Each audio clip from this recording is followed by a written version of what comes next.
Hi, let's see if I can finish this video before the natural lighting goes away because it's getting a bit cloudy.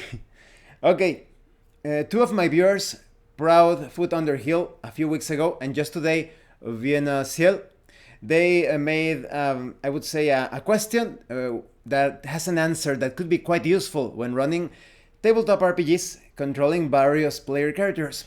How do you roleplay those player characters? It is actually quite simple and it's going to be very useful for Dungeon Crawl Classics, Mutant Crawl Classics, Metamorphosis Alpha if you wish, Weird Frontiers. There are many high lethality tabletop RPGs out there where it is normal for the players to have several player characters at once. Even your typical old school Dungeons and Dragons session, you can have various player characters if you have a smaller group or there is going to be high lethality. It is quite simple, and I will mention something else as well related to subgroups. For those of you that haven't played Dungeon Crawl Classics, it is quite normal for you to control 3, 4, or perhaps even more player characters. The best way I would say is controlling 4 player characters. You could handle things in third person. You could say something like, Joseph moves forward, wielding his spear. He is followed by Greta, pointing her crossbow, paying special attention to the ceiling. Behind them lies Murdred. He holds a torch in his right hand, and he keeps his left hand free in order to cast spells if needed. Just like that.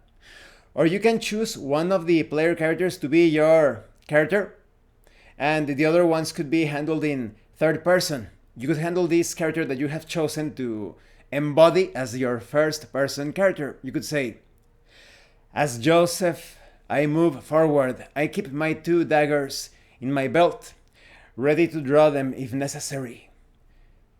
Just behind me, Murdred has pulled out his magical staff and is preparing a spell to cast at any moment. Next to Murdred, Greta is pulling out her magical sword and her shield. You see? So, third person, first person, it could be anything. I would recommend third person most of the time unless you are comfortable with constantly stating, as Joseph, I do this. As Greta, I do that. As Murdred, I attempt this. If you are great at saying, as this character, I do this, that's it. Now, there is another potential complication. Imagine having 4 players. Each one of those 4 players controls a group of 4 player characters. It can get a bit confusing, and sometimes you cannot remember all of the names from the other players. You can have your paper cards at the front, or whatever you want to use. If you are playing online, you can place the names on the screen.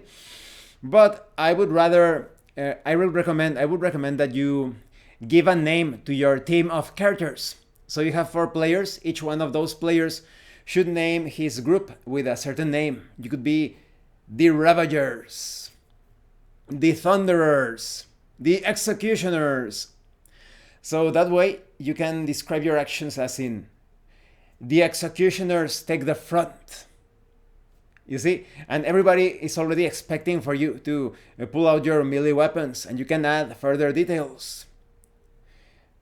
Tronar is ready to strike any foe with his 2-handed mace, while Verevon has his crossbow at the ready.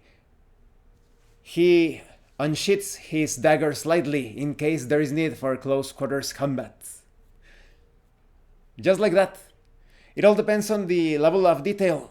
If you wanted to, you could say just like, the Executioners take the front, properly equipped and in formation to take on any close quarters threat.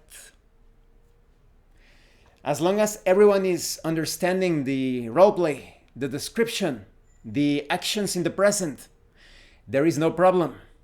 So, Go ahead and create as many player characters as you want per player, as long as you feel comfortable and you don't feel like things are getting too complicated for your own roleplay.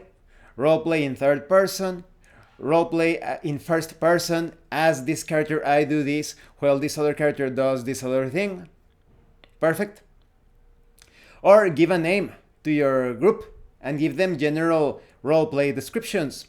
You know, I have mentioned this in other cases or situations, when instead of saying, I walk to the house, knock on the door, and ask about the whereabouts of who knows who, or who knows what. I walk to the next house, knock on the door, and ask for the whereabouts about this or that. No. I knock at each of the doors on this block, asking for the whereabouts of the red assassin. So, give general descriptions as well if you are controlling a group of player characters. The Ravagers stay back, focusing on looking to the sides and looking behind us in case there is some trouble. Perhaps, and then you could say as one of your characters, as Bob, I say, perhaps someone is following us. You see? You can roleplay however you like, as long as you are describing your actions in the present, not out of character, not in the past, not in the future, I will, no. Perfectly easy to do. So I hope this video was useful and entertaining. I think I finished it just in time because right now it's very cloudy. So it's kind of like a mysterious video because of the lighting. Either way, if you have any other comments or questions, please let me know. Thank you so much to those of you that are going the extra mile to support the channel. If anyone else wishes to further support the channel, the information on how to do that will be in the description below. And remember, roleplay solves everything. See you later.